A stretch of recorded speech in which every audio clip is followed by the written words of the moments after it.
பகுதி 8. எதுவும் சாத்தியம். 2 வயது குழந்தைக்கு அதன் தாய் சாதம் ஊட்டுகிறாள். இடுப்பில் குழந்தை, கையில் கிண்ணம்.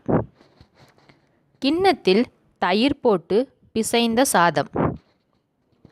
தீர்மானமாய் மாட்டேன் என்கிறது குழந்தை. தட்டி விடுகிறது. போக்கு காட்டி வாயில் அரைவாய் திணிகிறாள் அம்மா. அதையும் வெளியே தள்ள முயற்சிக்கிறான் குட்டிப்பயல். அடுத்த முயற்சியை தட்டிவிட கையில் இருக்கும் சாதம் கீழே விழுந்து விடுகிறது. அடுத்து என்ன நடக்கும்? ஒரு கால் இப்படி நடக்குமோ? இவன் சாப்பிட மாட்டான், போக்கிரி பயல், விட்டுவிடலாம் என்று அவனை இறக்கி விட்டுவிட்டு சாதத்தை அப்படியே வைத்துவிட்டு கையை கழுவிவிட்டு தொலைக்காட்சி பார்க்க போகிறார் அம்மா. என்ன அதிர்ச்சியாக இருக்கிறதா? இப்படி நடக்குமா? அதுவும் நம் நாட்டில். அப்படி நடக்காதல்லவா? அது 1 மணி நேரம் 2 மணி நேரமானாலும் விடுவாரா அந்த தாய்?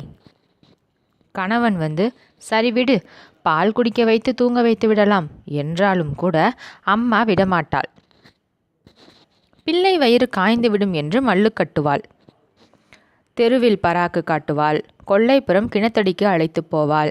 வாசலில் நிற்கும் நாய்க்கு போட்டு விடுவேன் என்பாள்.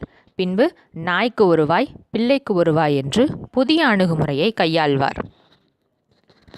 ஆமாம், கொஞ்சமும் தளராது வெவ்வேறு முறைகளை கையாண்டு பார்ப்பாள். தன் குழந்தை சாப்பிட வேண்டும், தன்னால் சாப்பிட வைத்துவிட முடியும் என்ற ஆழ்ந்த நம்பிக்கைதான் அவர்களை அப்படி செயல்பட வைக்கிறது. உலகின் தலைசிறந்த கூடைப்பந்து வீரர்களில் ஒருவராக மைக்கேல் ஜார்டன் சொல்லுவதும் இதே கருத்தை ஒத்துதான். மக்களால் ஜெயிக்க முடியாமல் போகிறது என்பதை என்னால் புரிந்து கொள்ள முடிகிறது. எனக்கு புரியாதது என்னவென்றால் அவர்கள் ஏன் தோல்விக்கு பின் முயற்சிக்காது விடுகிறார்கள் என்பதைத்தான். அவருக்கு புரிகிறது, ஆனால் வியப்பு காட்டுகிறார். ஜெயிப்போம் என்ற நம்பிக்கை இருப்பவர் இப்படியும் ஒரு தோல்வியுடன் முயற்சியை நிறுத்துவாரா? நம்பிக்கை இல்லாதவர்கள்தான் அடுத்தடுத்து முயற்சிக்க மாட்டார்கள். There is no failure, only feedback என்பது NLPயின் ஒரு முன் அனுமானம். ப்ரீசப்போசிஷன்ஸ் என்பார்கள். அருமையான நேர்மறை சிந்தனைக்கு இந்த வாக்கியம் ஏராளமான பலம் சேர்க்கிறது. ஒரு மாணவன் தேர்வு எழுதுகிறான். 100க்கு 100 மதிப்பெண் எதிர்பார்க்கிறான். கிடைக்கவில்லை. அவனுக்கு கிடைத்திருக்கும் முடிவை பற்றி என்ன சொல்லலாம்? அதை எப்படி விவரிக்கலாம்? பலரும் சுலபமாக தோல்வி, ஃபெயிலியர் என்பார்கள். 100க்கு முயற்சித்தான், கிடைக்காததை வேறு எப்படி சொல்வதாம் என்று எகத்தாளமாக கேள்வியும் கேட்பார்கள். அந்த முடிவு? அவன் பெற்ற மதிப்பெண் தோல்வி அல்ல. அது அவன் எவ்வளவு தூரம் அல்லது எதை சரியாக செய்யவில்லை என்று எடுத்து காட்டுகிறது. அவ்வளவு மட்டுமே. அது ஒரு ஃபீட்பேக் மட்டுமே. கேட்டு கேட்டு பழகி போனதுதான் என்றாலும் இந்த இடத்தில் தாமஸ் ஆல்வா எடிசனை நினைவு கூறாவிட்டால் நாம் மின்சார விளக்கடியில் உட்கார்ந்து எழுதுவதற்கு தகுதியில்லாதவர் ஆகிவிடுவோம். நன்றி மறந்தவராகி விடுவோம். மின்சாரத்தை பயன்படுத்தி எதையாவது ஒளிர வைத்து வெளிச்சம் உண்டாக்க வேண்டும் என்ற முயற்சியில் எடிசன் பல ஆண்டுகளை கழித்தார். நாள்கள் அல்ல, ஆண்டுகள். ஆராய்ச்சி கூடமே கதி. 1000 பொருள்களை முயற்சித்ததாக சொல்வார்கள். 1001வதாக டங்ஸ்டனை முயற்சித்து முடித்ததாக வைத்துக்கொள்வோம். அதற்கு முன் சோதித்த, ஆனால் வைக்கோல், பஞ்சு போன்ற 1000 பொருள்களும் ஒத்து வரவில்லை. அந்த 1000 முயற்சிகளும் தோல்வி என்று எடிசன் சொல்லவில்லை. அவ்வளவு பொருள்களும் அத்தனை காலம் எடிசனை அலைக்கழித்து இருக்கின்றன. அசராத எடிசன் அந்த முயற்சிகள் பற்றி சொன்னது, எதெல்லாம் எரியாது என்பதை நான் 1000 முறை தெரிந்து கொண்டேன் என்றார். அதையெல்லாம் ஃபீட்பேக்காக மட்டுமே எடுத்துக்கொண்டார். அதனால்தான் அத்தனை முயற்சித்தது. தனக்கு வேண்டியது கிடைக்கும் வரை முயற்சியை நிறுத்தவே இல்லை. கிடைக்கும் என்ற நம்பிக்கை. எடிசனை விட்டுவிட்டு தற்காலத்துக்கு நம் நாட்டுக்கு மாநிலத்துக்கே கூட வந்து இப்படிப்பட்ட ஒரு உதாரணத்தை பார்க்கலாம். ஒரு சங்கீத வித்வான் வயலின் கலைஞர், அதில் உச்சம் தொட்டவர். சிலருக்கு வித்தை கற்றுத் தருகிறார். அவர்களால் சரியாக செய்ய இயலவில்லை. அவர்களை மக்கு என்றோ புரிந்து கொள்ள முடியாதவர்கள் என்றோ அவர்களுக்கு கற்றுத்தரும் முயற்சி தோல்வி என்றோ விடவில்லை. நான் வேறு எப்படி சொல்லிக் கொடுத்தால் அவர்களால் கற்றுக்கொள்ள முடியும் என்று யோசித்து யோசித்து முன்பு பார்த்த சோறு ஊட்டும் தாய் போல மாற்று வழிகளை பயன்படுத்தி நினைத்ததை சாதித்திருக்கிறார். அவர் பெயர் சொல்லவில்லையோ? லால்குடி ஜெயராமன் தான் அவர்கள். அந்த நம்மூர் எடிசன். எதிர்பார்ப்பு செய்யும் மாயம். எதிர்பார்ப்பு மிக முக்கியம். ஒவ்வொரு இரவும் நினைவுபடுத்தி கொள்ள வேண்டும். சரியாக நடக்காததை கூட சரியாக நடந்தது போல மறு உருவாக்கம் ரீக்ரியேட் செய்து கொள்ள வேண்டும். கற்பனையில், மனத்திரையில். எனக்கு வேண்டாம், என்னிடம் இல்லை, என்னால் முடியாது என்பது போன்று யோசிக்கக்கூடாது. என்னிடம் இருக்கிறது, என்னால் முடியும், எனக்கு கிடைக்கும் என்பது போலவே யோசிக்க வேண்டும். தொலைக்காட்சி பெட்டியில் வேண்டிய சேனல் வைப்பது போல மனதில் வேண்டிய விதமாக நேர்மறையாக வைத்து பார்க்க வேண்டும். நம்மிடம் எல்லாம் இருக்கிறது, நாம் அவற்றை கண்டுபிடிக்க வேண்டும். கல்லுக்குள் சிலை இருப்பது போல. முயன்றால் கிடைக்கும், கிடைக்கும் என்ற நம்பிக்கையுடனான முயற்சி. ஒரு பொருட்காட்சிக்கு போகிறோம். அங்கே பலவும் இருக்கின்றன என்பது போனதால் தெரிய வருகிறது. ஒருவர் போகவில்லை என்றால் அவருக்கு தெரியுமா? தெரியாது. அவருக்கு தெரியவில்லை என்பதால் அங்கே இருப்பதெல்லாம் இல்லை என்றாகிவிடுமா? தூசு தட்டி எடுப்பது போல. கீழடியில் தமிழர் 2000 ஆண்டுகளுக்கு முன் சிறப்பாக வாழ்ந்ததற்கான அடையாளங்கள் இப்போது கிடைக்கின்றன. எதனால் கிடைத்தன? அகழ்வாராய்ச்சி செய்ததால் கிடைத்தன. செய்திருக்காவிட்டால் கிடைத்திருக்காது. ஆனாலும் அவை உள்ளேயே தான் இருக்கும். இருப்பது வேறு, தெரிய வருவது வேறு. நம்மிடம் பல பலங்கள் உண்டு. நமக்கே தெரியாமல் இருக்கலாம். கண்டுபிடிக்க வேண்டும். சீக்ரெட் புத்தகம் சொல்கிறது, பெரிய சிரமம், தாமதமாகும் என்பதெல்லாம் கிடையாது. எல்லாம் முயற்சியில்தான் இருக்கிறது. சர்வசாதாரணமாக கூட முடித்து விடலாம். வேண்டுமென்று கேட்டால் கிடைக்கும். மனதின் வலிமை என்ன தெரியுமா? எதை கேட்டாலும் அதனால் தர முடியும். குறிப்பாக உடலில் இருந்து. சிலர் அவர்கள் உயிரை கூட நீட்டித்து கேட்டு பெற்றிருக்கிறார்கள். நம்புங்கள். காரணம், தொடர்புடையவரின் நெருங்கிய உறவினரே என்னிடம் பயிற்சி வகுப்பில் பகிர்ந்து கொண்ட தகவல் இது. பெயர்கள், ஊர் மட்டும் வேறு. அவர் ஒரு டாக்டர், தமிழர்.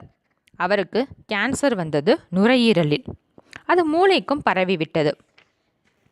4 மாதத்தில் அவர் போய்விடுவார் என்றார்கள். ஆனால் அவர் அதன் பின் 15 ஆண்டுகள் அதற்கான வைத்தியத்தோடு வாழ்ந்தார். இவர் அலோபதி மருந்துகள் எடுத்துக்கொண்டார். ஆனால் அவருக்கு சிகிச்சை அளித்தவர்களே அவர் அதிக நாட்கள் அதிகமான நாட்கள் வாழ மாட்டார் என்று அவரது குடும்பத்தாரிடம் சொல்லியிருக்கிறார்கள். ஆனால் அவர் வாழ்ந்தார். அவர் வாழ விரும்பினார். அதற்கான தேவை இருப்பதாக உணர்ந்தார்.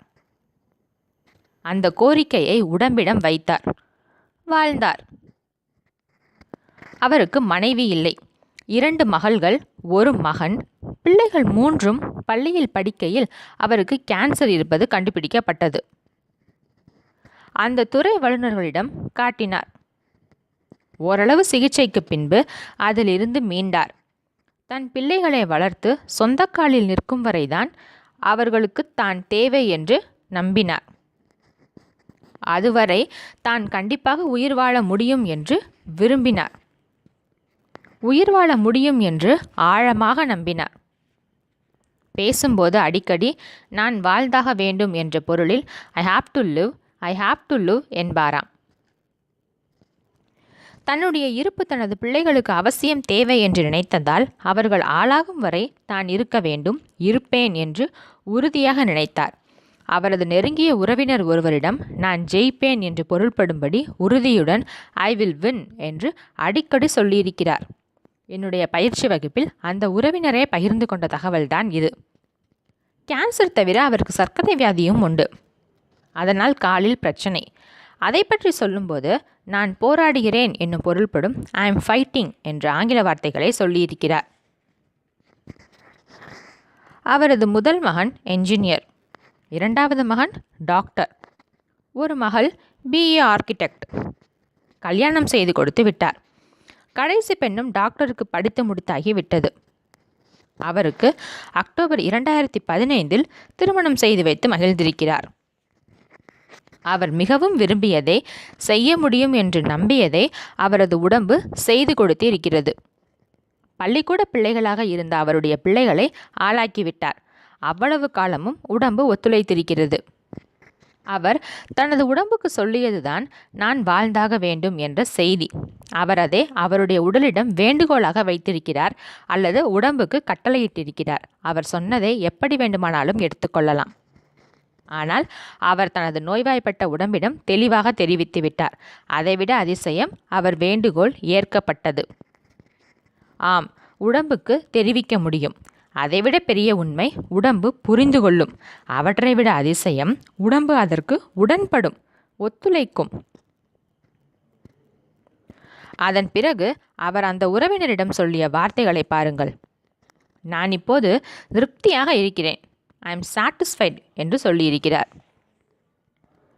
வயது 68 தாண்டிவிட்டது. தொடர்ந்து மருத்துவர் வேலை பார்த்திருக்கிறார். அதன் பின் பேரன் பிறந்தால் நன்றாக இருக்கும் என்று சொல்லியிருக்கிறார்.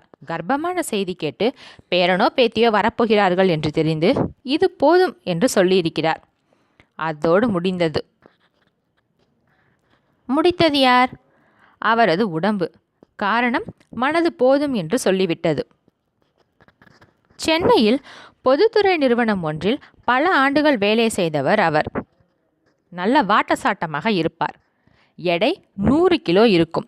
பெரிய மீசை வைத்துக்கொண்டு ஆள் கம்பீரமாக உலா வருவார். திடீரென்று அவரது உடல் எடை குறைய ஆரம்பித்தது. சோதித்ததில் ஆசனவாயில் கேன்சர் வந்திருந்தது தெரிய வந்தது. மனிதர் கலங்கிவிட்டார். தன்னை கவனித்துக் கொள்வதையே நிறுத்திவிட்டார். கவலை. அவரை பார்த்த அவருடைய நண்பர் விவரம் தெரிந்து கொண்டு அவருக்கு ஒரு ஆலோசனை சொல்லியிருக்கிறார். பாண்டியா, என்ன ஆனாலும் மீசையை மட்டும் எடுக்காதே. பாண்டியன் மீசையை எடுக்கவில்லை. அதன் அளவையும் குறைக்கவில்லை. அவரது நோயின் தன்மை அறிந்து நிர்வாகமும் அவருக்கு சில சலுகைகள் வழங்கியது. முழு நேரமும் அலுவலகத்தில் இருக்க வேண்டியது இல்லை. வேலை ஏதும் செய்ய வேண்டாம். ஆனால் தினசரி வர வேண்டும். ஆட்டோவில் வந்ததற்கான அடையாளமாக டைம் கிளாக்கில் ஒரு பஞ்ச் மட்டும் அடித்துவிட்டு போவார். அலுவலகத்தில் இருக்கும்போது கழிப்பறையில் இருக்கும் முகம் பார்க்கும் கண்ணாடி முன்பு நின்று முன்போலவே பெரிய மீசையை முறுக்கிவிட்டு கொள்வார். இப்படியே ஓடிக்கொண்டிருந்தது. என்ன காரணத்தாலோ ஒரு நேரம் மீசை எடுக்க வேண்டி எடுத்து விட்டார். அதற்கு அடுத்த ஒரு வாரத்தில் மனிதர் மெலிந்து நலிந்து போனார். அதன் பின் சில நாட்களில் இறந்து போனார்.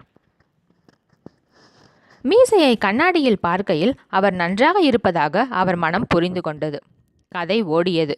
மீசை போனது. அதனால் அவரது மனதிற்கு போன செய்தி மாறிப்போனது.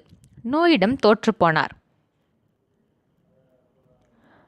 மனம் எதை உண்மையென நம்புகிறதோ அதை உருவாக்க வல்லது. அந்த நம்பிக்கையின் ஆழத்திற்கேற்ப உருவாக்கத்தின் தன்மையும் இருக்கும். உஷார் உள்ளேப்பார் புத்தகத்தில் நான் என்னுடைய சொந்த அனுபவம் ஒன்றை 2006 எழுதியிருப்பேன். கோவை அருகே ஒரு தீம் பார்க்குக்கு போயிருக்கையில் அங்கே ஒரு விளையாட்டு. ஒரு திரையரங்கு போன்ற இடத்தில் அமர வைத்து ஒரு படம் காட்டினார்கள். அதற்கு முன் அமர்ந்தவர்கள் அனைவருக்கும் இருக்கையோடு சேர்த்து கட்டும் சீட் பெல்ட் போட்டார்கள். அவர்கள் திரையிட்ட படம் ஒரு ரயில் பயணம். அது தரையில் போகும் ரயில் அல்ல. அதன் தண்டவாளங்கள் வானில், அங்கிருந்து பாதாளத்தில். இப்படியாக ஒரு ரோலர் கோஸ்டர் ரைடு.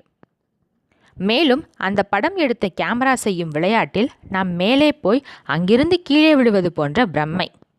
போதாததற்கு நாம் அமர்ந்திருக்கும் சீட்டை அவர்கள் மிஷின் வைத்து இப்படியும் அப்படியும் சாய்த்து, தவிர திரையரங்கம் முழுக்க படு வேகத்தில் காற்று, கூடவே சத்தம். படம் முடிந்தபோது பலருக்கும் வேர்த்து விறுவிறுத்து போயிருந்தது. திரை எங்கோ 10 அடி தூரத்தில், நாம் சௌகரியமான நாற்காலியில். கொஞ்சம் ஆடினால்தான் என்ன? ஆனால் மனசு பயந்த பயம் வேர்வை வெள்ளம், நெஞ்சு படபடப்பு. விழுந்து விடுவோமோ என்ற பயத்தில் கைகள் நாற்காலியை இறுக பற்றி கொள்கின்றன. உடலில் மட்டும்தான் நம் நம்பிக்கையின் விளைவுகள் வெளிப்படும் என்பதில்லை. எல்லாவற்றிலும் நம் நம்பிக்கைகளின் ஆதிக்கம் உண்டு. எதை நம்புகிறோமோ அதற்கேற்ற தன்மைகளை நாம் நம்மிடம் உருவாக்கிக் கொள்கிறோம். நம்புவது நடக்கும். ஒரு யோகியின் சரித்திரம் என்ற தமிழ் புத்தகம் படித்திருக்கிறீர்களா? பரமஹம்ச யோகானந்தர் அவர் வாழ்க்கை பற்றி எழுதியது. ஆட்டோபயோகிராஃபி ஆஃப் அ யோகி என்று ஆங்கிலத்திலும் கிடைக்கிறது. ஒரு யோகியின் சரித்திரம் தமிழில் அற்புதமான மொழிபெயர்ப்பு. அவர் யோகியாகி அமெரிக்காவின் கலிஃபோர்னியாவில் பெரும் மடம் ஸ்தாபித்தது, பல நாட்டு மக்களையும் சீடர்களாக பெற்று வழிநடத்தியது எல்லாம் இங்கு தேவையில்லாதது. அதற்கெல்லாம் முன்பு அவரது பால்ய பருவத்தில் நடந்த ஒரு சம்பவத்தை அவர் அந்த புத்தகத்தில் விவரித்திருக்கிறார். யோகானந்தர் அப்போது சிறு பையன். அவரது தமக்கையார் அக்காவின் பெயர் உமா.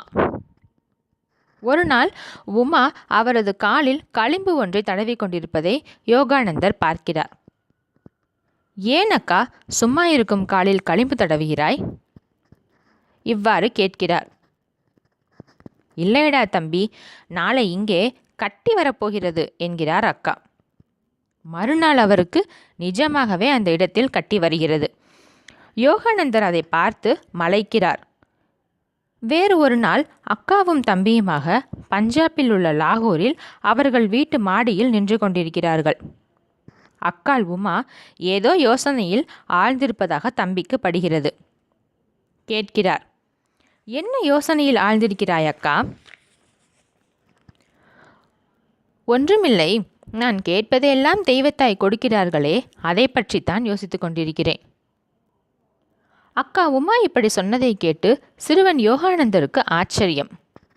என்ன, அக்கா கேட்பதையெல்லாம் தெய்வம் கொடுக்கிறதாமே? அப்போது கீழே வீதியில் சிலர் பட்டம் விட்டு கொண்டிருப்பது தெரிகிறது. யோகானந்தர் கேட்கிறார், நீ கேட்பதையெல்லாம் தெய்வத்தாய் கொடுப்பது உண்மையானால் எங்கே அந்த பட்டத்தை உனக்கு தரச்சொல் பார்க்கலாம். அது சமயம் கண்ணில் பட்டது, அதுதான். கேட்டுவிட்டார். அது உனக்கு கிடைக்கிறதா பார்க்கலாம். ஏன் தரமாட்டாள் என்று வியப்புடன் திருப்பி கேட்கிறாள் உமா. அவ்வளவு நம்பிக்கை. இருவரும் அமைதியாக வீதியையே பார்க்கிறார்கள். பட்டங்கள் மேலே பறந்து கொண்டிருக்க ஒன்றோடொன்று குறுக்காக நகர்ந்து உரசி உரசி ஒரு பட்டம் நூல் அறுகிறது. நூல் அருந்த பட்டம் பறந்து பறந்து அதன் நூல் முனை யோகானந்தர் கை கெட்டும் தூரத்துக்கு மாடிக்கே வந்து விடுகிறது. பிடித்து விடுகிறார் யோகானந்தர். வியப்புதான்.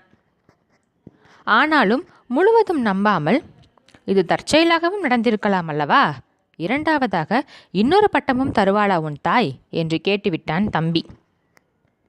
என்ன அதிசயம்! இரண்டாவது பட்டமும் அப்படியே அறுபட்டு நகர்ந்து பறந்து வந்து சுருக்கு உருவாகி யோகானந்தர் கையில் நூலின் முனையை எட்டுகிறது. நம்பினோர் கெடுவதில்லை என்று இதை எழுதி கொள்வதா, அல்லது நம்பிக்கைகள் நிறைவேறியே தீரும் என்று சொல்வதா? எப்படி வேணுமானாலும் எடுத்துக்கொள்ளலாம். சீக்ரெட் என்ற புத்தகத்தில் வரும் ஒரு நிகழ்வும் இது போன்றதே. ஜியன்னி என்ற பெண்மணி பாப் பிராக்டர் என்பவரை சந்திக்க விரும்புகிறார். பாப் பிராக்டர் பிரபலமானவர், சாதனையாளர்.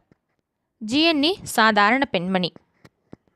எப்படியும் பாப் பிராக்டரை சந்திக்க வேண்டும் என்று நினைக்கிறார்.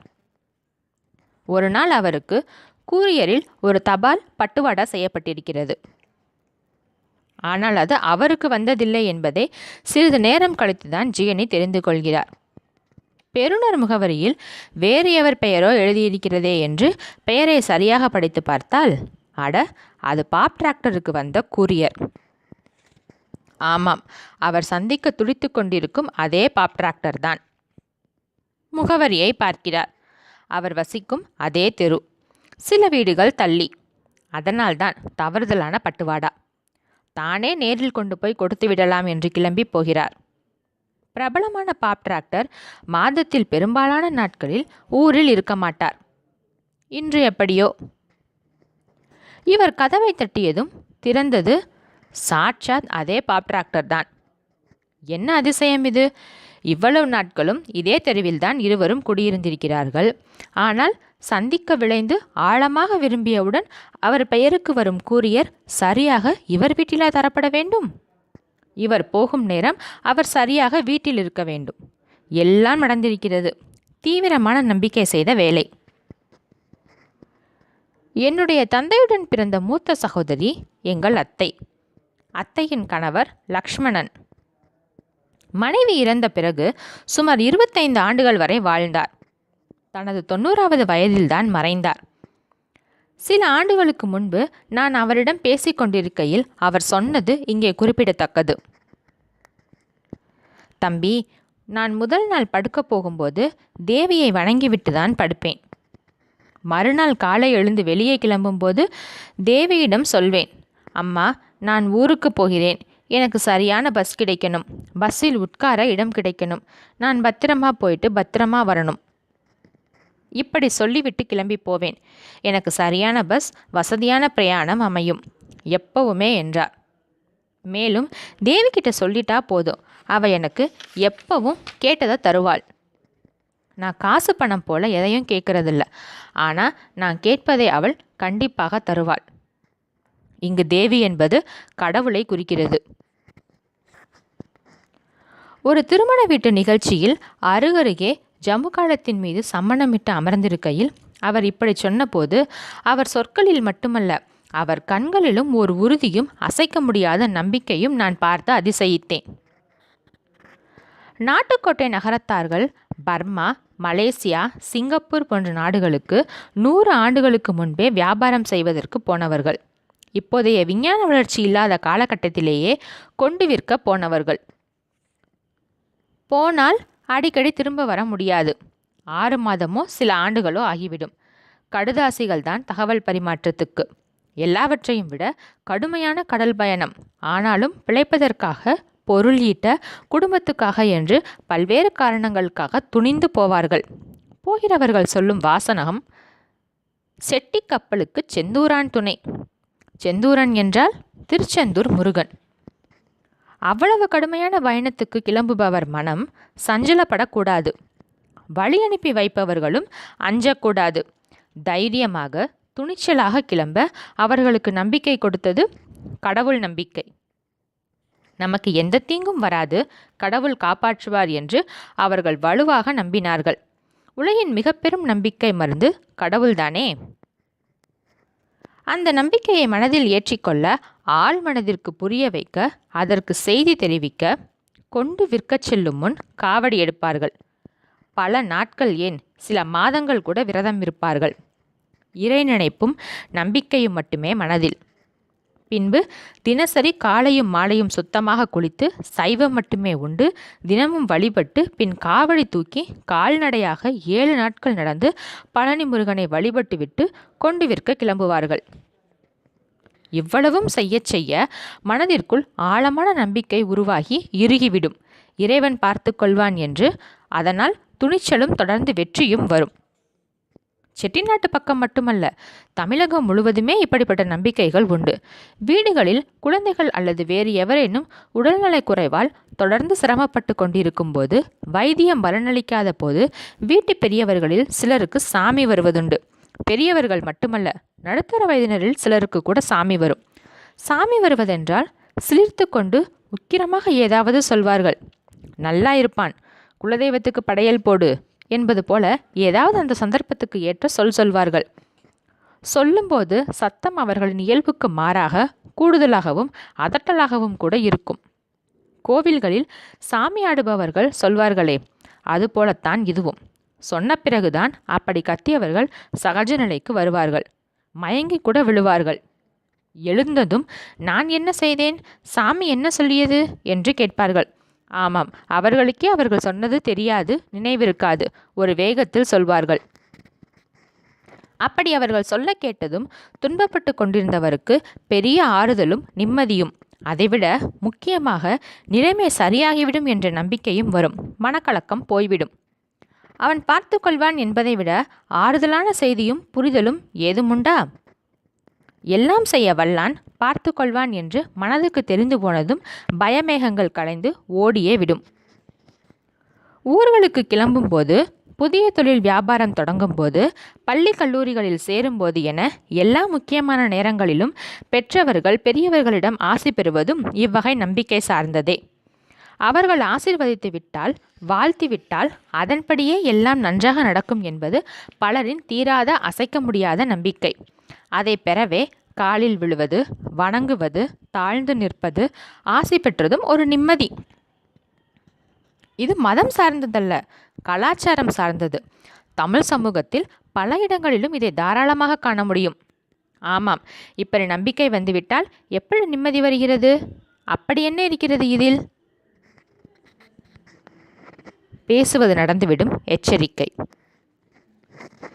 சிலர் வாய்களில் எப்போதும் நல்ல வார்த்தைகளே வராது. எனக்கு அது கிடைக்கவில்லை, இது கிடைக்கவில்லை, என்னிடம் பலவும் இல்லை என்று எப்போதும் சொல்வார்கள். எது கிடைத்த பின்பும் அவர்கள் தேவை அப்படி என்பது மட்டுமல்ல, இல்லாததை குறையாக சொல்லி சொல்லி தங்களுக்கு தாங்களே ஆறுதல் காண்பவர்கள். இந்த இல்லை புராணம் இல்லாமலேயே பண்ணிவிடும், ஆபத்து உண்டு என்று அவர்களை பெரியவர்கள் கடிந்து கொள்வார்கள். ஏன் எப்போ பார்த்தாலும் இல்லை இல்லைன்னு அழுகிறாய் என்று கடிந்து கொள்வார்கள். சீக்ரெட் புத்தகம் சொல்வது பெரியவர்கள் சொல்வதுடன் ஒத்துப்போகிறது. எது இல்லை என்று நினைக்காதீர்கள், அந்த இடத்தில் எது வேண்டும் என்று நினையுங்கள் என்கிறது சீக்ரெட் புத்தகம். லா ஆஃப் அட்ராக்ஷன் என்று ஒரு விதி. மனது எதை தீவிரமாக நினைக்கிறதோ அதை இந்த பிரபஞ்சத்தில் இருந்து அந்த எண்ணமே இழுத்து வந்து சேர்த்து விடுமா. அதுதான் லா ஆஃப் அட்ராக்ஷன். தமிழில் ஈர்ப்பு விதி என்று சொல்லலாம். சிலர் விளையாட்டாக எதையாவது பேசுவார்கள். வார்த்தைகள் விபரீதமாக இருக்கும். வீட்டில் உள்ள பெரியவர்கள் கண்டிப்பார்கள், இப்படி துக்கிரித்தனமாக பேசாதே என்று. அப்படி பேசுவது நடந்துவிடும் என்பது அவர்கள் அச்சம். அப்படிப்பட்ட பேச்சுகளே கூடாது என்பார்கள். நல்லதையே பேசு, நல்லதையே நினை என்பார்கள்.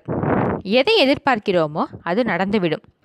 அந்த சாத்தியம் உண்டு என்று நம்மவர் எச்சரிக்கை உணர்வு. எதிர்பார்ப்பவை நிச்சயம் நடக்கும் என்பது பிரபஞ்சத்தின் ஈர்ப்பு விதி. இது எப்படி என்று யோசித்து பார்த்தால் இப்படி தோன்றுகிறது. நாம் ஒரு பொருட்காட்சிக்கு போகிறோம். அங்கே நூற்றுக்கணக்கான ஸ்டால்கள் அமைக்கப்பட்டிருக்கின்றன. நாம் எந்த ஸ்டாலுக்கு போகலாம்?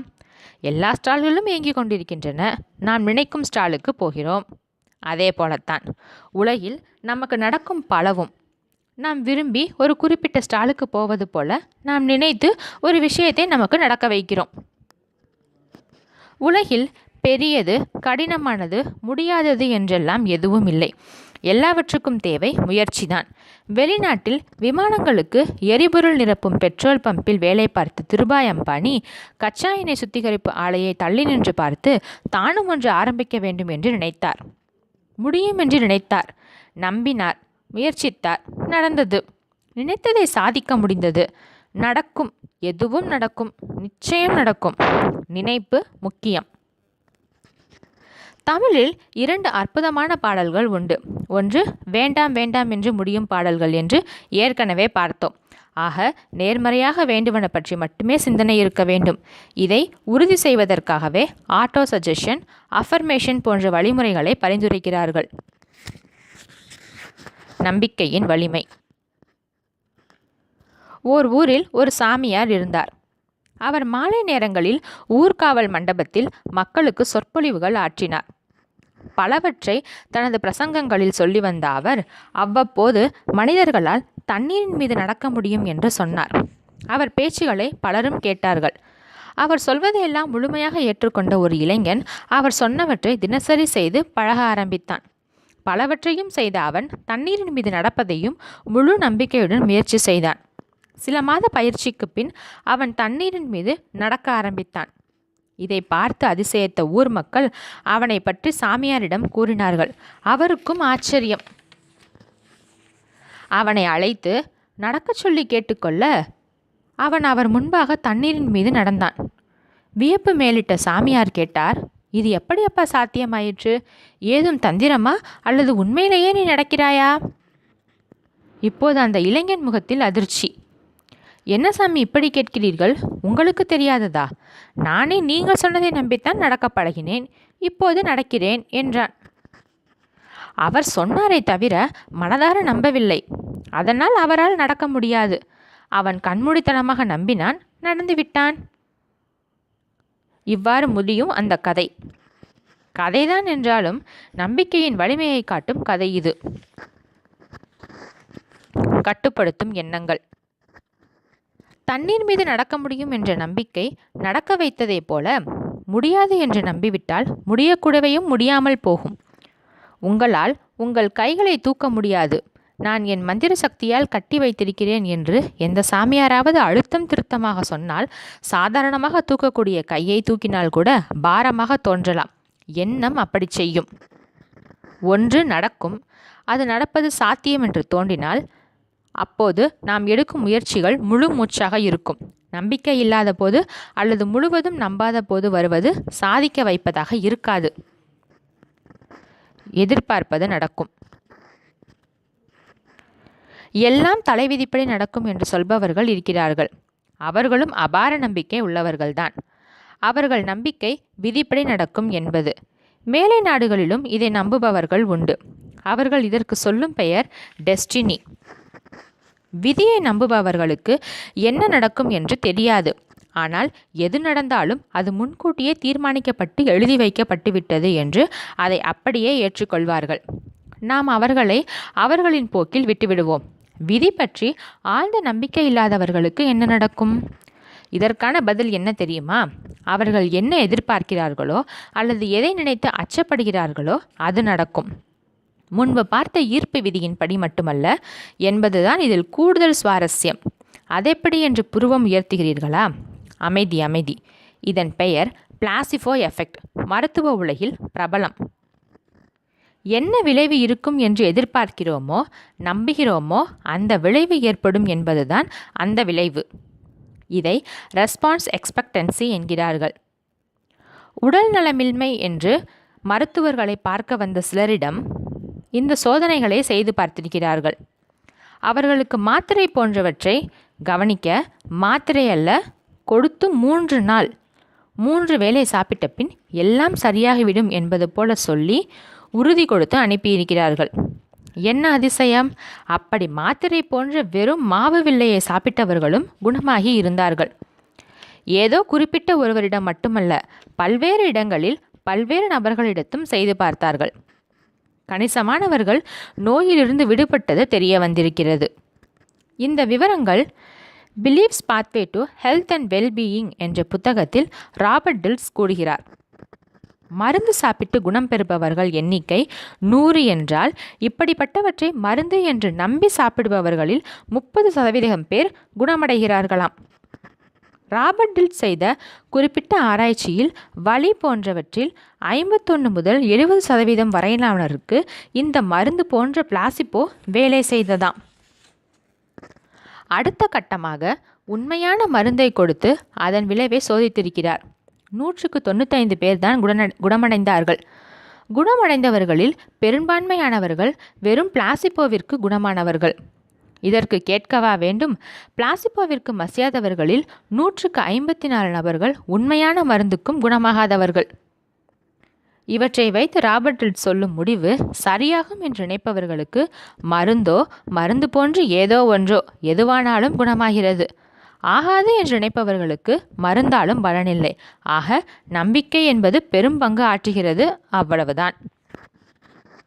மார்பின் போன்ற மருந்துகள், புகை, மதுவை வைத்தும் ஆராய்ச்சிகள் நடந்துள்ளன. மது என்று சொல்லி வெறும் பலரசம் கொடுத்த போது சிலர் மது குடித்தது போலவே நடந்து கொண்டிருக்கிறார்கள். சொல்லாமல் மது வழிந்து கொடுக்கப்பட்டவர்களில் சிலர் படு நார்மலாக இருந்திருக்கிறார்கள். ஜோதிடர்கள் குறி சொல்பவர்களிடம் போய் ஏதாவது தீராத வியாதி அல்லது பிரச்சனை பற்றி கேட்டால் அவர்கள் அடித்துச் சொல்வார்கள், குறிப்பிட்ட வேண்டுதலை நிறைவேற்றுங்கள், எல்லாம் சரியாகிவிடும் என்று. நம்பி செல்பவர்களுக்கு பலன் கிடைப்பது தெரியும். ரெஸ்பான்ஸ் எதிர்பார்ப்பு தான் இங்கும் வேலை செய்கிறது. குறிப்பிட்ட நடிகையின் தீவிர ரசிகர்கள் படம் எப்படி இருந்தாலும் ரசிப்பார்கள். நன்றாக இருக்கிறது என்பார்கள். நன்றாகத்தான் இருக்கும் என்ற நம்பிக்கை. கவியரசு வைரமுத்து சொல்லுவார், ஒரு பேச்சாளனுக்கு அவன் பேச்சின் மீது இருக்கும் நம்பிக்கையும் பார்வையாளருக்கு அந்த பேச்சாளன் மீது இருக்கும் நம்பிக்கையுமே ஒரு மேடை பேச்சு வெற்றியடைய காரணம் என்று. படம் நன்றாக இருப்பதாக தோன்றுவதும் இப்படித்தான்.